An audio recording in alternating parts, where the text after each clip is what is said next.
Welcome to news pulse. నేను తరంగిణి. జాతీయ యువజన దినోత్సవం సందర్భంగా ఏపీ ముఖ్యమంత్రి నారా చంద్రబాబు నాయుడు రాష్ట్ర యువతకు శుభాకాంక్షలు తెలిపారు.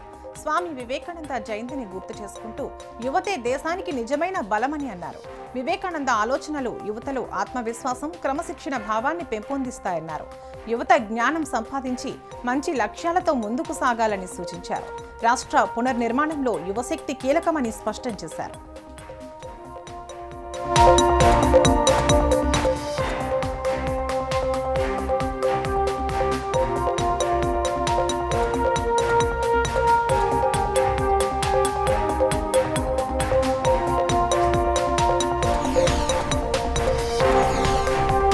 ఉమ్మడి ఆంధ్రప్రదేశ్ మాజీ ముఖ్యమంత్రి కొణిజేటి రోసయ్య సతీమణి శివలక్ష్మి మృతి చెందారు. 86 ఏళ్లలో వృద్ధాప్య సమస్యలతో బాధపడుతున్న ఆమె హైదరాబాద్ అమీర్పేటలోని తన నివాసంలో తుది శ్వాస విడిచారు. ఆమె మృతితో కుటుంబ సభ్యులు, బంధువులు శోకసంద్రంలో మునిగారు. విషయం తెలిసిన వెంటనే పలువురు రాజకీయ నాయకులు ఆమె నివాసానికి చేరుకుని నివాళులర్పిస్తున్నారు. రోసయ్య 2009 నుంచి 2010 వరకు ఆంధ్రప్రదేశ్ సీఎంగా పనిచేశారు. 2011 నుంచి 2016 వరకు తమిళనాడు గవర్నర్గా సేవలందించారు. రోసయ్య 2021లో కన్నుమూశారు.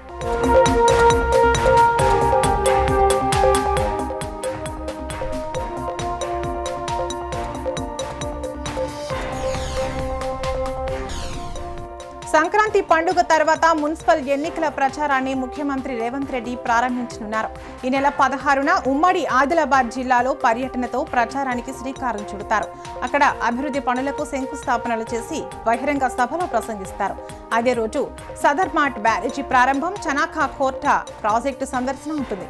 17న జడ్చర్ల, మహబూబ్ నగర్, 18న ఖమ్మం జిల్లాల్లో కార్యక్రమాలు నిర్వహిస్తారు.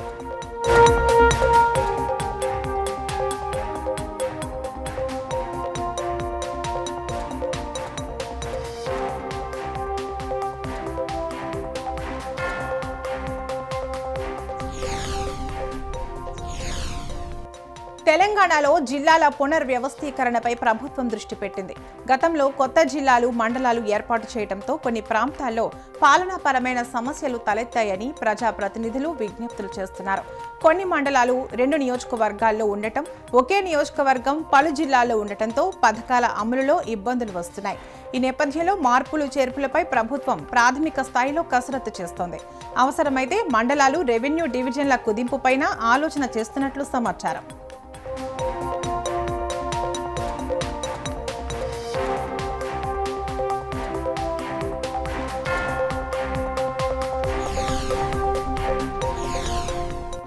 దేశంలోని ఉత్తరాది రాష్ట్రాల్లో చలి తీవ్రంగా పెరిగింది. ముఖ్యంగా ఢిల్లీలో ఉష్ణోగ్రతలు కనిష్ట స్థాయికి పడిపోవడంతో ప్రజలు ఇబ్బందులు పడుతున్నారు. అయానగర్లో ఈ సీజన్లోనే అత్యల్పంగా 2.9 డిగ్రీల ఉష్ణోగ్రత నమోదైంది. ఉదయాన్నే దట్టమైన పొగమంచు కమ్ముకుంది. దీంతో విమాన, రైలు సర్వీసులు ఆలస్యమవుతున్నాయి. రాబోయే రోజుల్లో చలి మరింత పెరిగే అవకాశం ఉందని వాతావరణ శాఖ హెచ్చరించింది.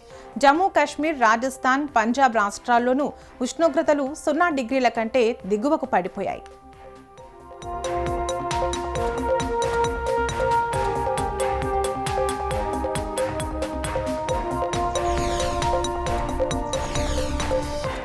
ఇస్రో మరో విజయాన్ని సాధించింది. PSLV C-62 rocket Satish Dhawan space centre నుంచి ఉదయం 10:18 విజయవంతంగా నింగిలోకి దూసుకెళ్లింది. ఈ ప్రయోగం ద్వారా 1485 కిలోల బరువు ఉన్న EOS-N1 ఉపగ్రహాన్ని కక్షలోకి పంపించారు. PSLV సిరీస్లో ఇది 64వ ప్రయోగం. ఈ ఏడాది ఇస్రో చేపట్టిన తొలి ప్రయోగం కావడం విశేషం. ఈ రాకెట్లో భారత్తో పాటు ఇతర దేశాలకు చెందిన 14 చిన్న ఉపగ్రహాలు కూడా ఉన్నాయి.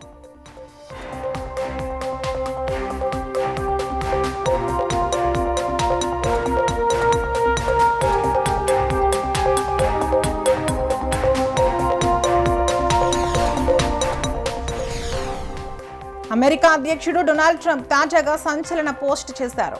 ట్రూత్ సోషల్ మీడియా వేదికగా తనను తాను వెనెజువేలా అధ్యక్షుడిగా ప్రకటించుకున్నారు. ఇందులో ఈ ఏడాది జనవరి నుంచి ట్రంప్ వెనెజువేలా తాత్కాలిక అధ్యక్షుడిగా ఉన్నట్లు చూపించారు. ఈ పోస్టు సోషల్ మీడియాలో వైరల్ అవుతోంది. ఇటీవల మాదక ద్రవ్యాల అక్రమ రవాణా పేరుతో అమెరికా వెనెజువేలాపై దాడులు చేసింది. ఆ తర్వాత అధ్యక్షుడు నికోలస్ మదురోను అదుపులోకి తీసుకున్నారు. ప్రస్తుతం వైస్ ప్రెసిడెంట్ డెల్సీ రోడ్రిగ్జ్ తాత్కాలికంగా బాధ్యతలు నిర్వహిస్తున్నారు.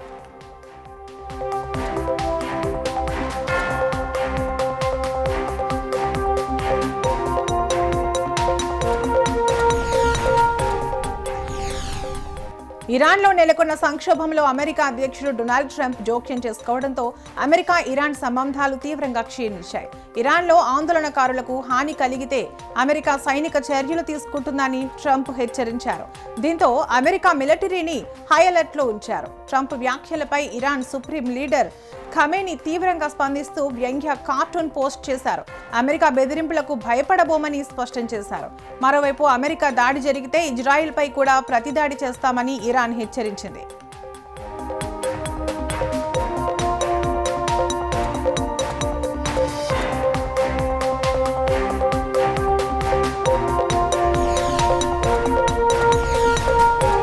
కొత్త సంవత్సరంలో భారత జట్టు శుభారంభం చేసింది.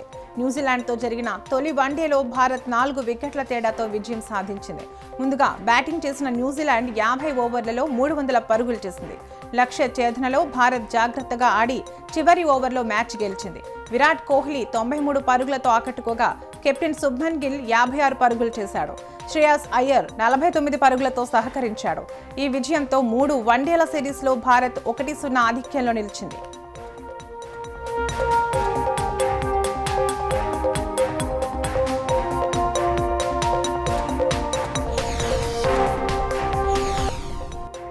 గోల్డెన్ గ్లోబ్ 2026 వేడుకల్లో హాలీవుడ్ చిన్న వయస్కుడు ఓవెన్ కూపర్ చరిత్ర సృష్టించారు. అడల్సెన్స్ సిరీస్లో అద్భుత నటన చూపినందుకు ఉత్తమ సహాయ నటుడిగా అవార్డు గెలుచుకున్నారు. ఈ కేటగిరీలో అతి చిన్న వయస్కుడిగా రికార్డు సృష్టించారు. ఇందులోని ప్రధాన పాత్రలో స్టీఫెన్ గ్రాహం తండ్రి ఎడ్డీ మిల్లర్ పాత్రలో నటించారు. స్టీఫెన్ కేవలం నటుడిగానే కాకుండా సిరీస్కు సహరచయిత, సహ నిర్మాతగా కూడా వ్యవహరించారు. సెప్టెంబర్ 2025లో ఎమ్మీ అవార్డు, 2026లో గోల్డెన్ గ్లోబ్ ఉత్తమ నటుడిగా అవార్డు పొందారు.